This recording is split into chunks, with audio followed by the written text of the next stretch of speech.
ये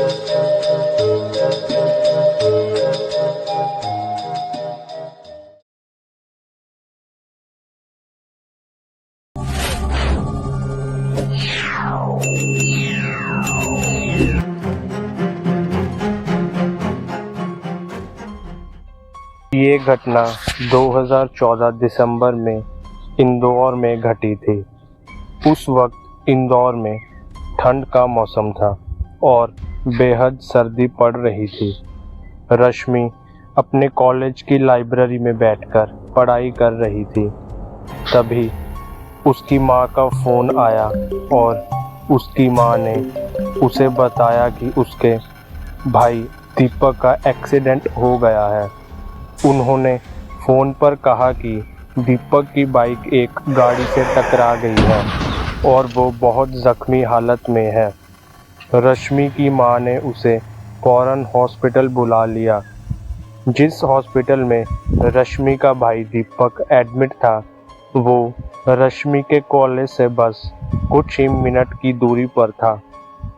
वो बिना सोचे घबराई हुई हॉस्पिटल के लिए निकल पड़ी। आईसीयू रूम के बाहर रश्मि के परिवार वाले मुंह लटकाकर बैठे हुए थे।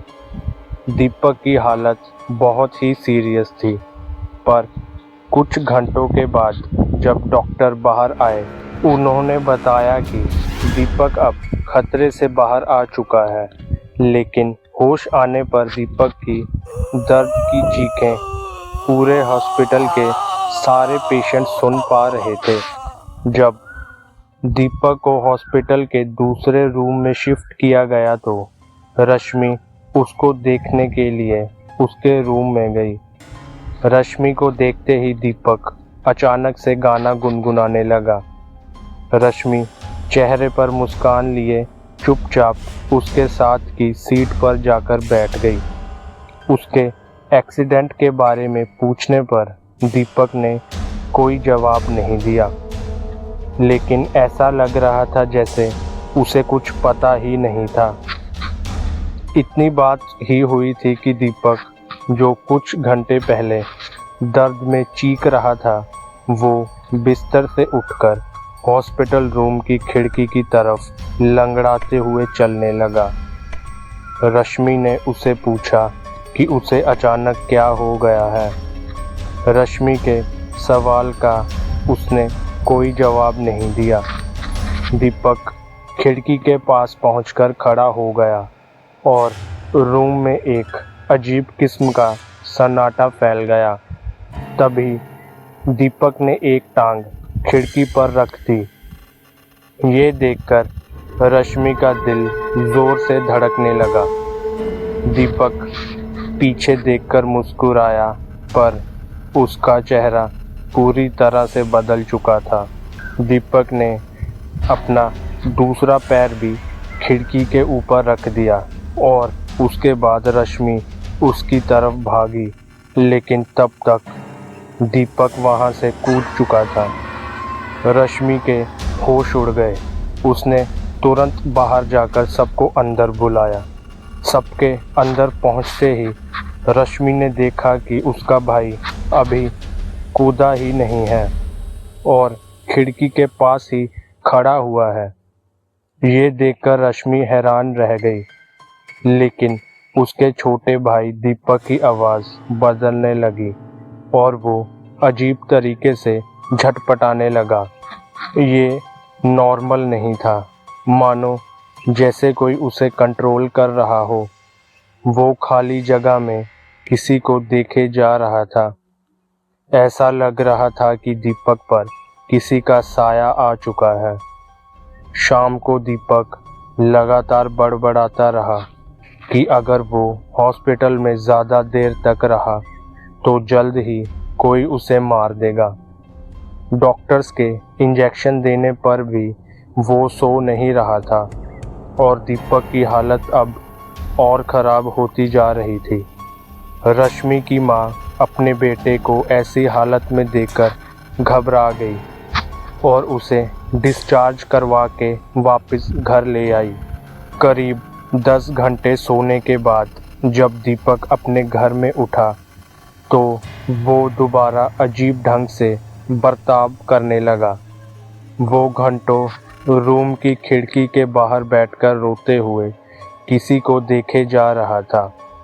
रश्मि ने उससे पूछना चाहा कि वो किसे देख रहा है। दीपक ने गिरते हुए आंसुओं के साथ अपनी उंगली से एक जगह इशारा करके दिखाया।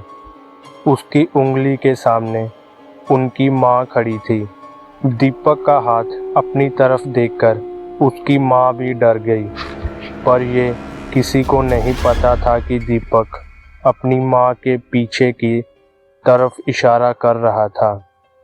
दीपक को अपनी माँ के पीछे किसी औरत का साया नजर आ रहा था। वो धीरे से रश्मि के कान में बोला कि वो मुझे लेने आई है। ये सुनकर रश्मि के रोंगटे खड़े हो गए। तभी अचानक दीपक वहां से उठा और भाग के किचन के सिंक के नीचे जाकर बैठ गया।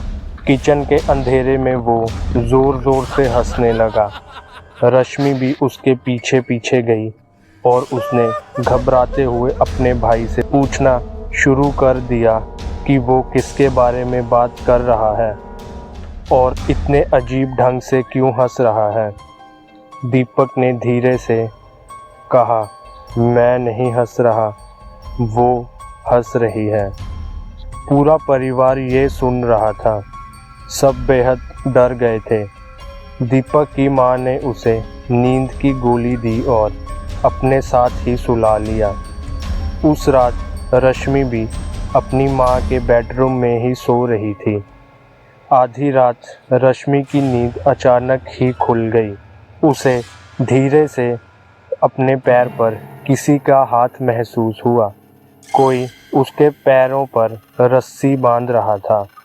वो कोई और नहीं बल्कि दीपक ही था।